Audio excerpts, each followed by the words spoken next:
about 15 years ago, we looked and searched every place through Costa Rica. And I chose Costa Rica because how they treat the women in this country. They educate Oh, them. wow.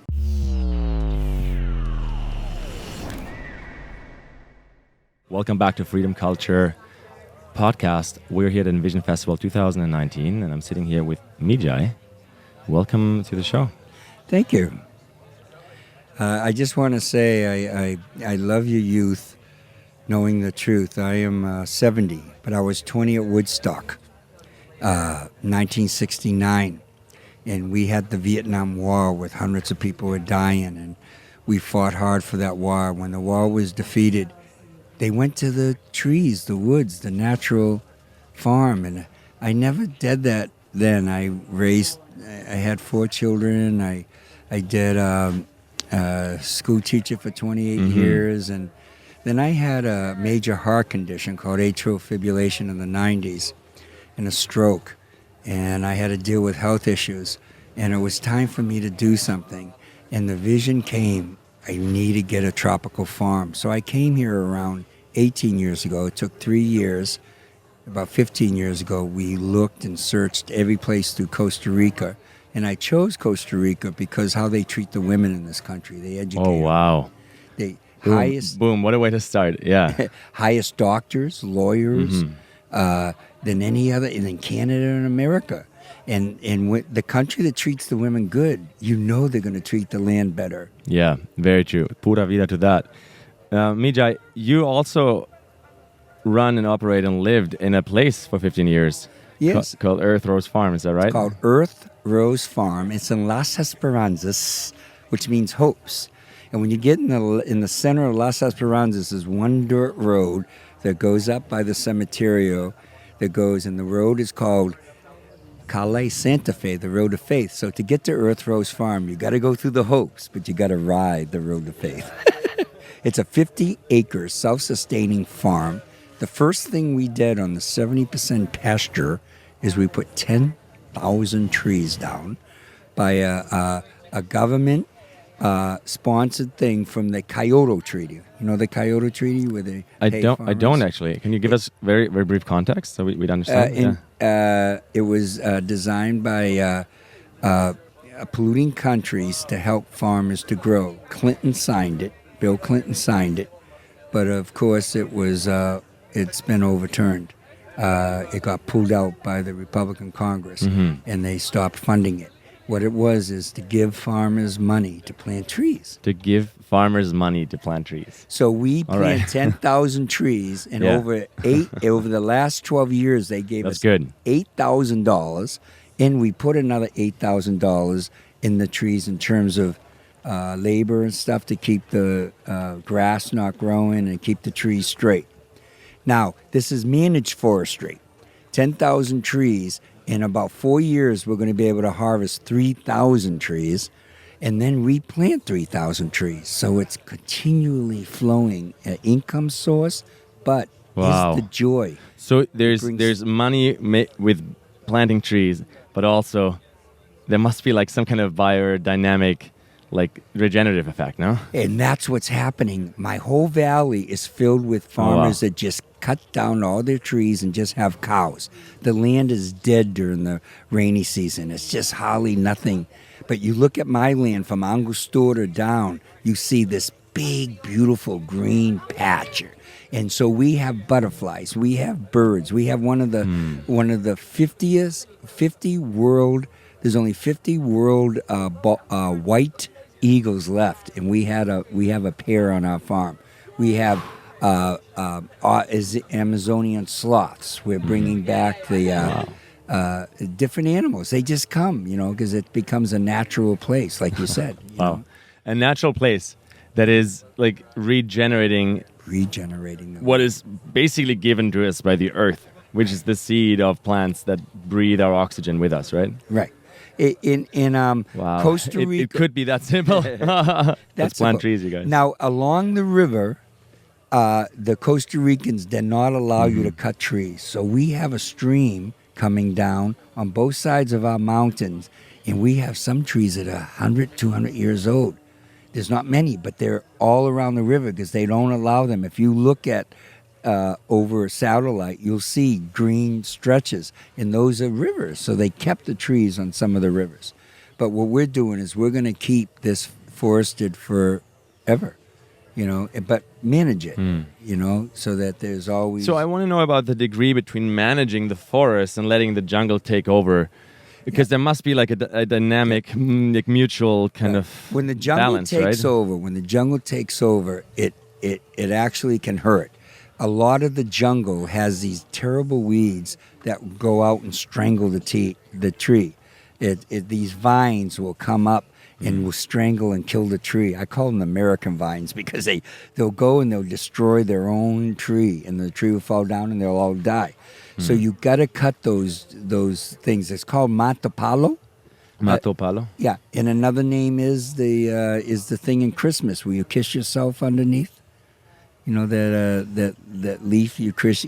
Everyone kisses. The mistletoe, right? The mistletoe is one of those type weeds. Totally. And what they do is they just live off the tree, but they suck the tree life and they kill it.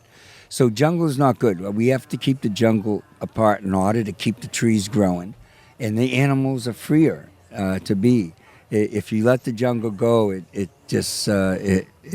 struggles with the natural. We call it permaculture, self-sustainable living. We have greenhouses, 3 greenhouses. We have fields. Yeah. That we grow. Can you repeat that, please? How do you call it? Self-sustainable lifestyle. Mm-hmm. It's a permaculture, but it's self-sustainable.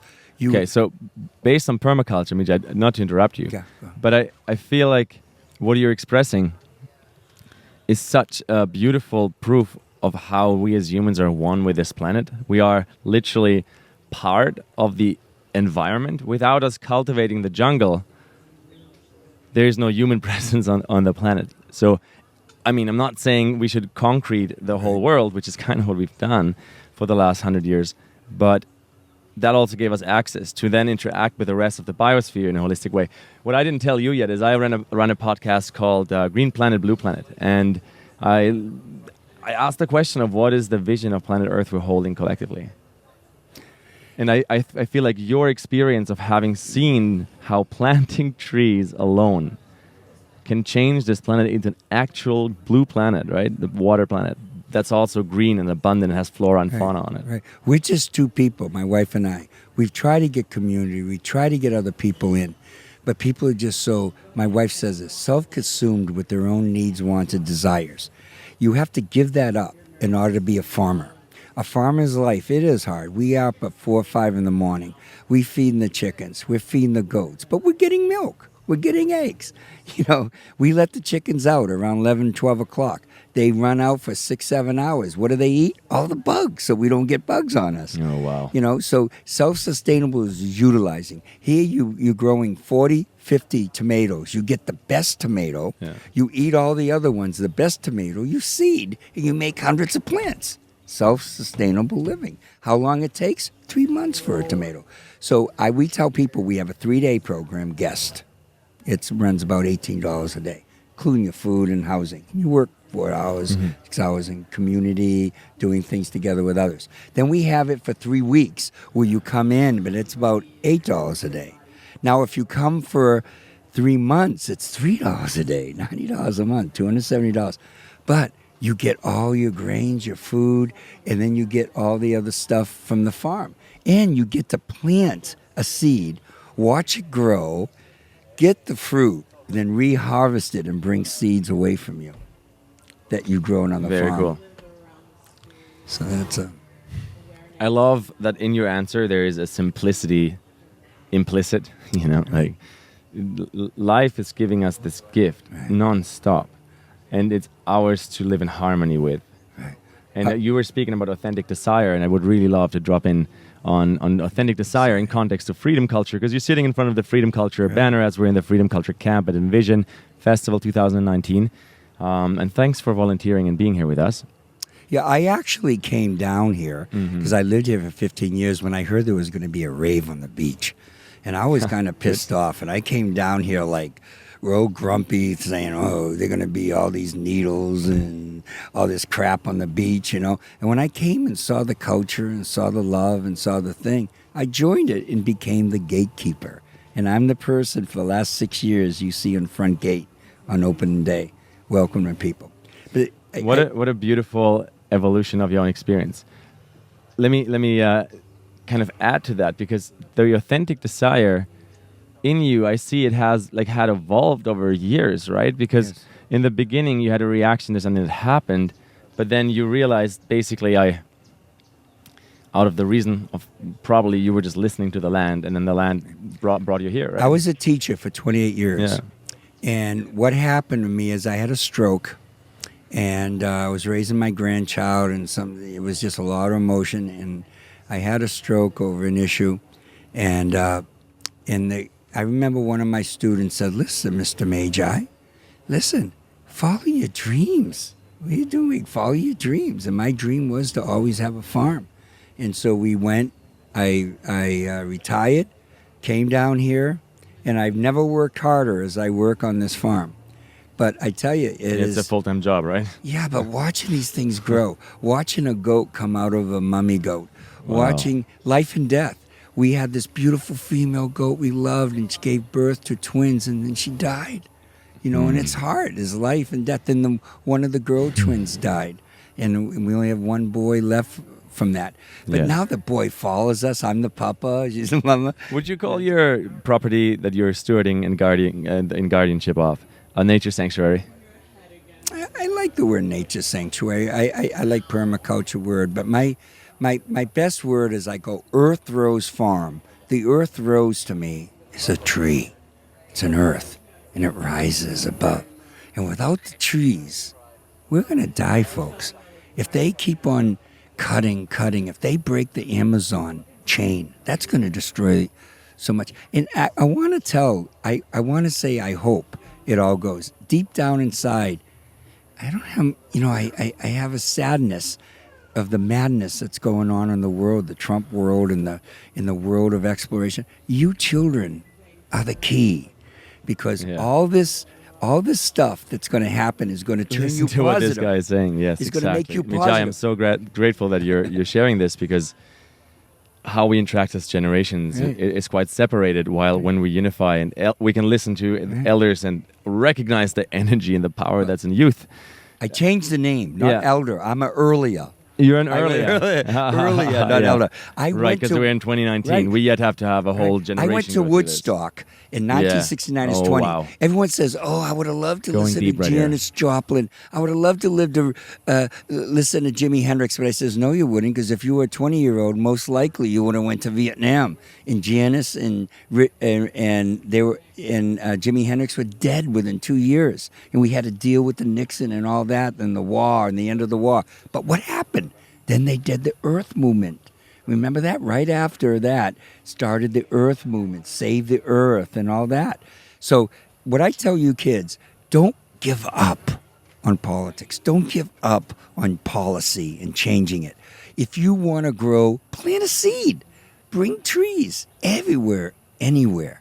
Because the more trees you plant a tree at 20. When you're 70, that tree's going to be 50 years old.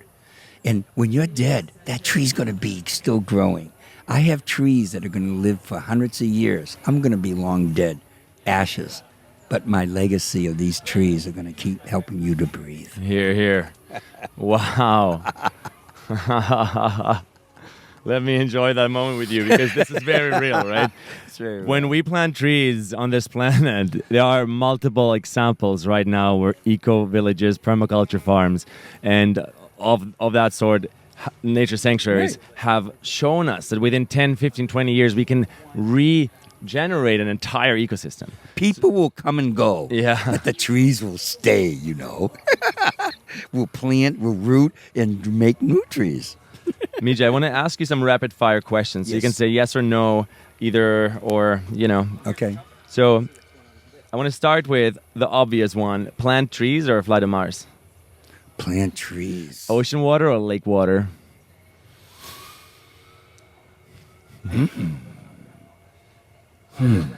That's a really hard one, but I would go to ocean because that's where it all started. Got it. Waterfalls or desert? Oh, waterfalls. Meditation or dance? Dance meditation. Very, very good. Okay, cool. What about tent or cabin? I like natural things grown right out of the woods, coming right from it. So I would say a cabin more from the woods. Mijai, I have one more question for you. Having lived on the land in Costa Rica, pura vida, for 15 years, what can you tell us about the way the land communicates with us? Oh, my brother and sister, come to the land away from the cities. Come and sit there. And I tell you, at sunset, it's so loud. It is so loud. All night you can hear the crickets, the bugs. In the morning, the birds just... It is so loud. It's like New York City, Times Square, but it's not beeps and horns. It's boo, boo, boo. So loud. Nature speaks to you. Nature sings to you. Trees communicate. No, they do not communicate in English. They communicate in tree. Stand by a tree. Stay by a tree. Look up on the tree. Hold the tree. Feel the tree. Just stay for an hour looking at the life of the tree and all the life that's grown on the tree, all the birds that plant on the tree. Just be observant. Be reaching out. The workshop that you said, the last thing, observe. I am a scientist, a teacher. I observe. I understand. Plant the seed with the need to be freed. But once you plant the seed, you got to pull the weed. You got to water. You got to create. You got to watch it grow, just like a child. So they're your children, and they're going to grow. And that's the goosebumps I get that I'm getting right now, watching my children grow, these trees. Because, again, they're going to survive me, and you want them to survive you.